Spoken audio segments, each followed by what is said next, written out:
matches that they've played so far inside of the tournament. The average points they're securing per map on all 3 maps looks more than decent to be able to lift the trophy at the end of 18 games. So again, I think Seoul is going to be the team to beat, but it's quite interesting that it seems like we've spewed out all of our confusion onto everyone else. Like everyone seems like such a strong contender right now. You know what? Next time we might just have one of the future predictors on our panel. So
now was isolated, but they've learned from their mistake. And Nebula Esports, if we remember during the showdown, their habit or their instinct was to always keep the pressure on the big names. They were going after everyone, and it wasn't even like they were picking their targets. It was just whoever they saw first.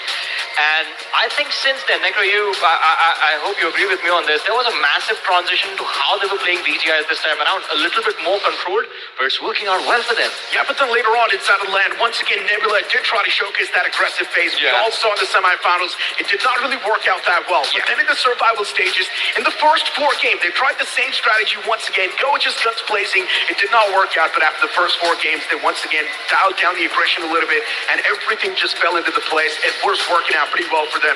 But Nebula Esports is once again one of those teams that you already know. In the day one, they are going to be going guns blazing. They are going to try to bring in that firepower, secure those elimination points. But we also have to talk about OG.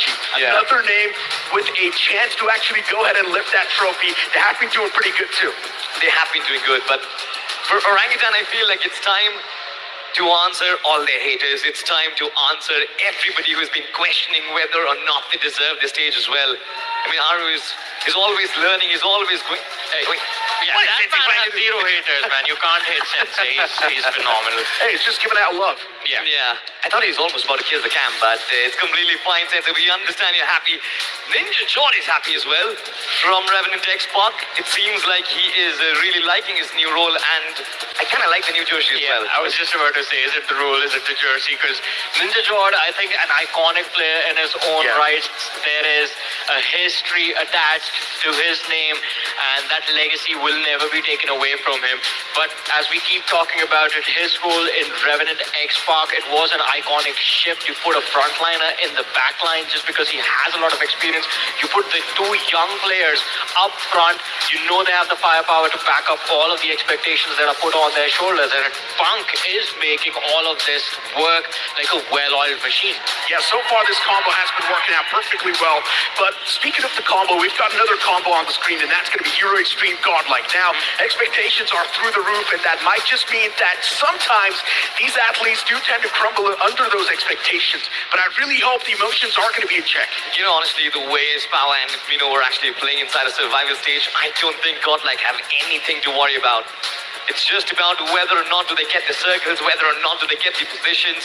And if we talk about aggressive firepower, then Gordon has also been one of those lads along with Frigod who just kept the ship of Wildfangs alive, haven't they? I think for majority of the teams this time, it has been a similar build-up of rosters where you have three very, very aggressive assaulters, and then you have the IGL who's just responsible for getting that team into a fighting position. And it's same for Wildfangs as well, because you can't even pick off Kana and say that, oh, he's going to be in a supportive role, because even Kana was bragging out of his mind in a few rounds. And in a few crucial rounds, by the way, for Wildfangs in this tournament.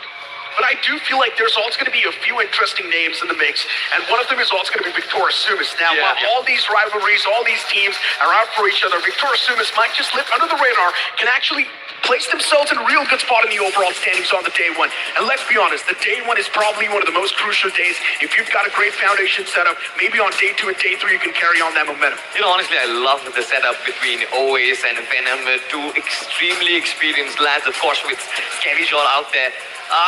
It's going to be a little important for them to actually start off strong inside of day 1. Otherwise, VS for them comebacks in day 2 and day 3 seems to be a little tough for me. And that is why this man is important. His name is Scary Jord, but he's one of the most lovely human beings you can run into, I believe, in this entire world.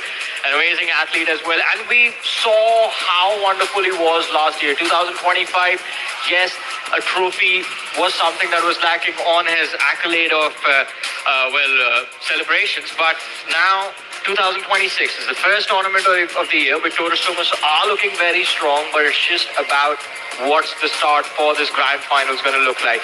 Because you can have a bad start, you can have a middle of the pack start and still catch up on day 2 and day 3, still clinch out the trophy, but you do not want to fall too far behind of the competition.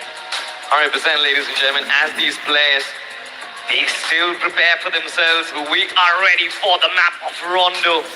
What started as just a dream is now at the cusp of culmination. A day of dreamers, a date with destiny. 16 best teams of the country, 3 days, 1 champion, Chennai and the rest of the world. Let's kick off BGI's 2026 Grand Finals.